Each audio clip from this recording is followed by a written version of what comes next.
Hey guys, welcome or welcome back to my channel. If you're new here, I like to do reviews on TV shows, especially when they first come out, which is why I'm doing a review on Bling Empire. I actually had no knowledge or awareness of this show prior to 5 minutes ago, or I guess 30 minutes ago now. I was on Twitter and I saw it was trending. I'm like, what is this show? Saw probably 10 seconds of the trailer. I was like, all right, this is my kind of genre of TV. I love reality TV, especially like the rich, blingy, just obnoxious LA kind of style reality TV. So I was like, let me watch this and then see if it's worth doing a review on it. So per usual, when I do reviews, I have my laptop right here. So that's why you'll see me looking to the side to try and like kind of give a rundown of like what happened, my reaction to it. So woof, they made a reference themselves to Crazy Rich Asians and I loved that movie. I cried because how beautiful it was. And I was like, wow, like this is just, I mean, I know it's a movie, but I was like, this is just different kind of money that I'll never even envision or see in my own lifetime. But woof, that is a whole nother thing. This is the reality of it, or at least that's what they were comparing it to themselves, saying like, this is their lives and this is how it is for them. They are millionaires, billionaires, heiresses, just old money is that kind of terminology because it's like their parents' money or like their parents' parents' money. The TV show, like I said, it showed money that I'll never see in my own lifetime. Sorry. But that started out. The first main protagonist of the show, he's kind of doing like the diary room, like the first person talking. There's always that first person. It is Kevin. His occupation, he's a model. He was born in Korea and adopted into a white family, but he's not from LA. I guess it's a transplant, as we call it when people move to a different city, but he's not from LA. He's moved there and he says he's friends with Kane. Kane is, he said his friend is like, his parents like own big malls, like owns them in like Asia, and just, he's just that kind of person that his parents have money and you're just thriving. Because when he went to go visit Kane, there was like a wall collection of shoes and like they were talking and I was mainly focused on that and his robe, because his robe I think was a Versace robe, and I'm like, okay. And I'm like, well, this is just different kind of money. Like it's just so wild seeing it on TV and then being so casual about it. Like this is their everyday lives. We are next introduced to Christine, who had the money / power to shut down Rodeo Drive for an event. I mean, considering that Rodeo Drive, I feel like closes maybe after like 11 p.m. because like there is restaurants, maybe midnight. I'm not really 100% sure, correct me, but close that place down. And that place is worth, I don't know what like the actual worth of that place, because you know, there's really big stores that are there, Louis Vuitton, just like all those really high-end designers, but to close it down for an event, like no one can go there. So it's like, you're not only closing down like the business that comes in, but just like traffic and just like, it's a very bougie place. And like to have the money to close that down just for anything, let alone, I think they said that she's done it twice. And it's for, and she said, I don't even know how to pronounce it. I'm going to sound so broke. Paget, P-I-A-G-E-T sponsored the party. And I thought that's that like AP kind of big old like iced out watches kind of thing. Don't know. Again, I couldn't even pronounce it right now for y'all, but I know how to spell it. I've seen that word before. So I'm like, okay, it's that bougie ass company watch that sponsors the party. So that's a whole nother thing. So I'm already envisioning like a lot of bling's gonna be at the party. We next see Kelly. Her boyfriend is Andrew. He was we next see Kelly. She said that she was previously married in her 20s and how her and her husband would travel lavishly, had 7 cars and 4 houses.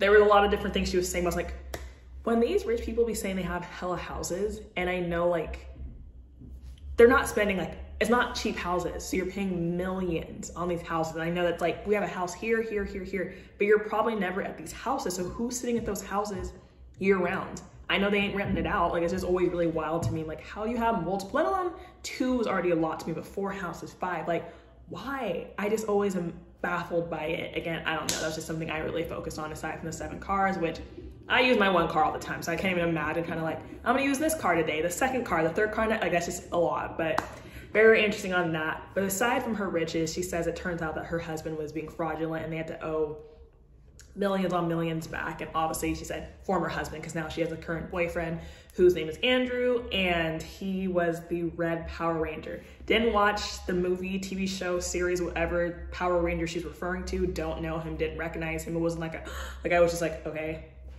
don't know him, but you know, if that's her boyfriend, we're seeing that because the first scene is them kissing in the bathroom. I'm like, all right, we're just a young reality TV show, hookups, things like that, but it's apparently her boyfriend is what we're seeing to start out with.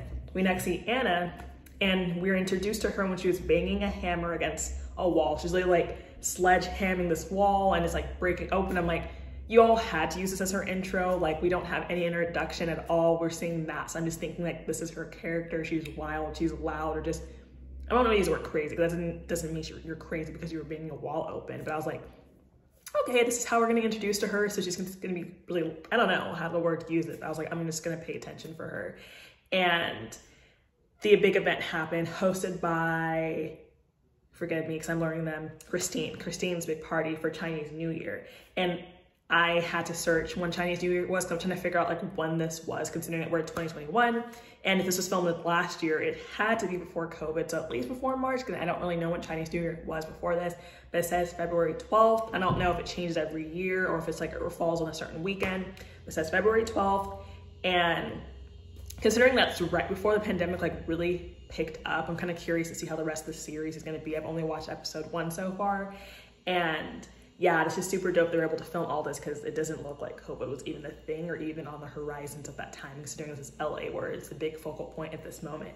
But as they're in this party, Christine and Anna are enemies, like big question mark, because they were kind of like clashing and like telling each other stories, a sense of like telling each other stories in the sense about like they stayed at the same hotel in the same city, the same type of suite, and like, oh, I didn't see you, I stayed at the presidential one.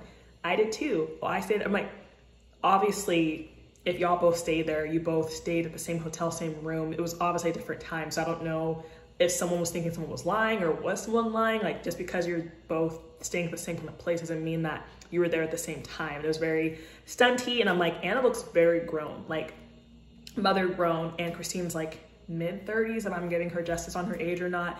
So I'm like, there's obviously some drama that we don't know about that we're yet to find out about, but I'm like, yeesh, like this is just a little bit too much already, but we love that drama. There has to be some sort of clashing of people and like enemies essentially for it to be interesting, aside from the money, because the money alone has gotten me kind of like watching this. Next, the next day, the 4 of them go out for lunch, and I don't, again, know all their names yet, but the main things I got from the conversation, there's a girl named Jamie, and she's like F college, and said that she was thinking she was gonna do ponies or like do Olympic ponies, I think, or courses, and was dropping a price tag of $200,000 for a pony. At that point I said, I'm in the wrong industry, I'm in the wrong lifetime, something's gone wrong. You're telling me you're spending $200,000 for a pony, and I'm thinking that's for a house in like my day and age. But I was like, woof. And then Kane kind of steers the conversation towards Kelly. Kelly's the one with the boyfriend, Andrew. He says that Kelly and Andrew have a lot of relationship problems. But what I thought was a little problematic, aside from them bringing it up for us, like, I guess, reference for later, Kevin is talking about wanting to pursue Kelly, aside from the fact that she's confirmed to be in a relationship. Like, is it committed? Is it open? Are they just exclusive? Situation? Kevin, I do like him. He seems like the most humble and like normal one out of all of them. Because again, all the other ones were born into money, and it seems like he's just getting to the money stage with his little model thing and potentially after the show.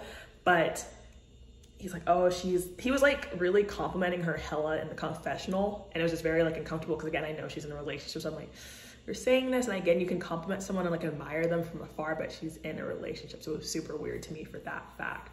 Then we see Kim Lee. She's a reputable DJ with a cool ass mom, because her mom was taking photos for her. She was like dressed up in this like kind of like V kind of dress. She changed twice also, and I see her mom like taking photos on the phone. I said, my mom probably would have had the phone this way on accident or something, but this mom's like, pose like this, do this, no, do this better. I'm like, oh, like we're on a different wave. But again, like, homegirl's making her own money, probably helping her mom. Actually, you know what, that's a lie, because they all have money. She don't need to help her mom out. But either way, I'm just like, I was shocked. And when she was taking the selfie for her, I was confused. I saw like the pool. I'm like, is the mom standing in the water just to get this shot? Because that's a whole nother level of like, you were a good photographer, you were a cool mom. But it was just the way the angle was, and it was just a bougie ass house. I don't know, they just went to a random place to do Instagram photos, which I'm all for. I love doing a good Instagram shot, but they were like at some nice ass random place, house with a pool, nice views, Hollywood Hills in the background. I said, sheesh. But that was just a little minor scene, just again, just show off how much more rich they are. Anna somehow, this is a part that was kind of interesting, but like confusing to me, because again, I don't know all their origins of their relationships, but Anna somehow gets Kelly plus Andrew to fly to Paris for Kelly's birthday. Like, no big deal. Like, it was just kind of like, oh yeah, it's her birthday. Oh yeah, we're flying to Paris. Oh, they're there.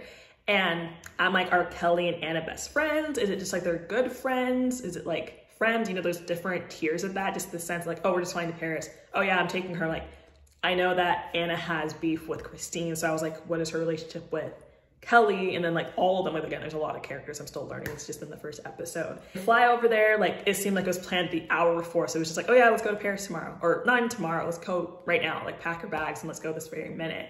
And Andrew's there, it's her boyfriend as well. And there's just like a disconnect for me because I'm just seeing Anna just closing down jewelry stores just so she can shop. She had 10 plus suitcases of all this like couture clothes, things like that. She had like friends and connections in France, and they were speaking French. I'm trying to say it correctly. And this is when it turned left. I'm not gonna say this is like the biggest part I'm like run and hurry up to get to, but so Kelly and Anna are out, and Andrew, her boyfriend who's on the trip too, calls Kelly. He calls her screaming, saying your lack of effort is effing crazy, saying that she was stressing him out. And he just, I couldn't type everything out because it was just so much. And I was like, I don't know if it's like, this is obviously what they were referring to in the lunch, little lunch brunch place they went to, saying like the relationship was very bad. But like, I don't know if they know that it's like that. Like, has he argued with her like that in front of them, or she tells them like a kind of condensed version? Because that was just wild, especially that he's doing that while they're on camera. It's like very yikes. I'm worried for their arguments in the rest of the series or season. And like what happens when she goes to see him, because it's just on the phone, like it was on WhatsApp or something. And after they got off the phone, he called her again. So I'm assuming he was just calling.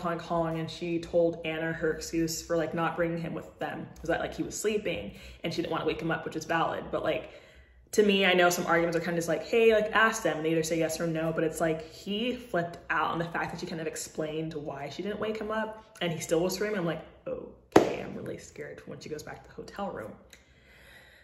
Tell me when they go back to the hotel room, homeboy like apologizes very weirdly. It was like, I overreacted, but you didn't honor our relationship. And then he started crying.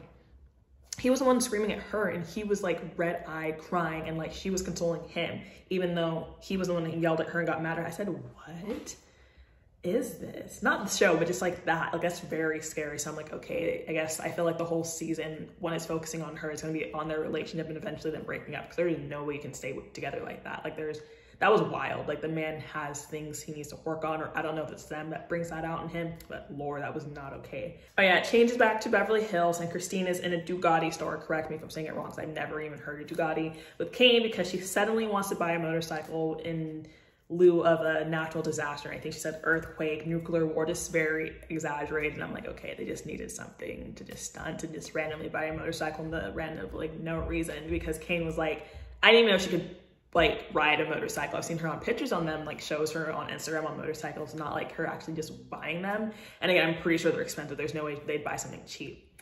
And you know, every reality show, they go to a store to go shopping just so they can also like talk and have a conversation. She's saying how she's like transporting her jewelry to a bank and like her bodyguards were with her, and there's just something very overdone to me. And then kind of goes into her drama with Anna and how like, I want to wear this jewelry in front of Anna, and Anna thinks she's this, and I'm like, where is this drama? Like, their age gap is so different. I feel like they're just different people. Again, we don't know anything, but she's like, this is just very like, if we had to pick teams between Anna and Christine, I say Anna, because Anna's just like, I don't know what's going on. I'm unbothered. I don't know why Christine's doing all this. This is a lot in my face, but I'm already picking sides right now. It might be a little too early, but that's just where I'm at with this. It splashes to Kevin, Kim, and Jamie chilling at a pool. And it was just like a very minor conversation and a minor scene that was like, it could have cut it out. The only thing that stood out to me and they probably needed to focus on is that Jamie was saying she was paying only $19K for rent. Like, is it rent or house mortgage, something? $19,000 a month. I don't want to do the math. The math can be done, but is it a house? And even, I don't know. I just, like, is it for a house? Maybe I'm just too broke and I just don't understand those kind of monies, but I'm like, what? And that's all I focused on. They jumped into the pool, they were just talking stuff, whatever, but I was just like, the way they just drop these price tags and number values of things, I'm just like, I am disgusted sometimes, but that's just what I get for watching a show like this. The result of the episode. They all meet at Anna's for a party, and I've never seen a server for each table, like each plate at a table, because there was probably like, let's just say 20 plates, there was 20 servers. I typically see one server kind of struggle to get everything out, or maybe 3, but 1 for each. It was just so overwhelming to me. I thought caviar, and I thought the caviar was cake for some reason. That just shows how broke I am. And I was like, oh, like maybe that's cake with a little black sprinkles on the top. And I was like, no, it's caviar, the way they were eating it. And they were eating it like, I said, okay, that's just like a delicacy. Like I maybe need to try that. Not really, I'm scared about it. But Christina's there, and she's there with her Louis Vuitton high-end necklace that she was talking to Kane about, and points it out to Anna for whatever reason. And Anna's like, oh yeah, I have that necklace. And she's like, yeah. And it's like, Christine, I don't know what she was trying to prove with that, because the whole point is that Anna still has it also, so you both have it. So it does not necessarily mean that you're higher or lower than her. Like, I guess you're almost equal from what we're seeing. And it kind of proved the point to Anna that Christine's just trying to stunt for no reason. She's like, I don't care that she's doing all that. It's a lot, it's like overdone, and moves her place card on the table to the end. So she's further away from everybody. And I'm just like, we're on episode 1, right? But that's what I love, when it's really juicy and crazy in the beginning of the episode or the series. And I guess there's a little comment that I have. So Anna's friend, the French friend, we have closed caption on when we're watching TV shows, me and my sisters. And it had his translation because we had the captions on. So I was curious if like that wasn't on, how would we know what he was saying? But yeah, he was definitely speaking French, and like I didn't know what he was saying unless I was looking at the subtitles. So I was like, like were we supposed to guess, or would those have been prompted on? But otherwise, yeah, just watched the first episode. It's been out a little bit over, almost a day now. So let me know if you want me to review the rest of the series. I just, again, watched one. I was like, let me do a review and see what people are talking about with this. But yeah, see y'all in another video, hopefully. Bye, y'all.